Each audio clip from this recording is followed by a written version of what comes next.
ఈ రోజులలో భార్యాభర్తల బంధం అనేది 3 నాళ్ళ ముచ్చటైపోతుంది. ఎక్కడ చూసినా గానీ హత్యలు బాగా.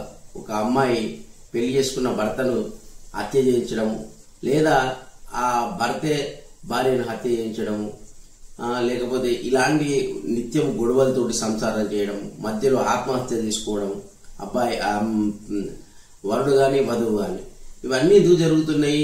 ఎక్కడ పొరపాటు జరుగుతుంది అని అంటే, మీరు ఎన్నుకునే విధానంలో పెళ్లి సంబంధం కూర్చుకునే విధానం చాలా తప్పుడు విధానం ఉంది. పెద్ద మనుషులు చూసేది ఏంది? కేవలము డబ్బు, బంగారం ఎంత పెడతారు, డబ్బు ఎంత పెడతారు, ఎన్ని పెట్టుబోతులు కొడుతున్నారు చూస్తున్నారు తప్ప అమ్మాయి లక్షణం ఏంటిది, అమ్మాయి తల్లి లక్షణం ఏంటిది. ఫస్ట్ తల్లి లక్షణం, తల్లి గయ్యాలది అయితే బిడ్డ తప్పకుండా గయ్యాలది అవుతుంది. తల్లి లక్షణం ఏంటిది పక్క వాళ్ళని తెలుసుకోవాలి. ఉదాహరణకి మీరు ఒక ఊరికి ప్రయాణం ఒక దిశకు వెళ్ళాలనుకోండి, ఒక బస్సు ఎక్కారు, అడగకుండా బస్ స్టాండ్ ఒక మంచి బస్సు రెడీ ఉంది, చక్కటి బస్సును చూసి ఎక్కారు. కానీ అది మీరు పోదాం అనుకున్నది తూర్పు వైపు, అది పడమర వైపు ప్రయాణం చేస్తున్నది.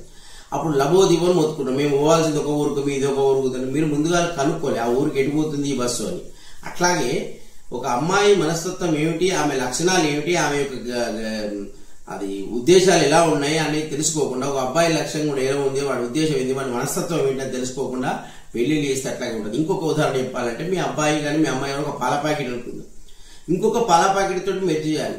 కనీసం నీళ్ల ప్యాకెట్ అయినా కానీ కలుస్తుంది. కానీ ఏదో ఆయిల్ ప్యాకెట్ తెచ్చి, గ్యాస్ ఉన్న ప్యాకెట్ తెచ్చి, ఈ ప్యాకెట్ ఆ ప్యాకెట్ కలిపితే ఆ కుటుంబం అవి ఎప్పుడు కూడా కలుసుకోవు.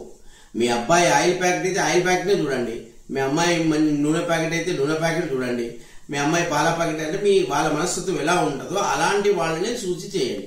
ఒకళ్ళు గయ్యాలోనికి గడుచుదానికి మా అమాయకుల్ని చూసి తెలియకుండా కేవలం మాట ముచ్చటంటే ఏమీ మాట్లాడుకోకుండా ధనం గురించి మాత్రమే పెట్టుబడులు మాట్లాడేస్తే ఈ విధంగానే సంబంధాలన్నీ తగలాడతాయి.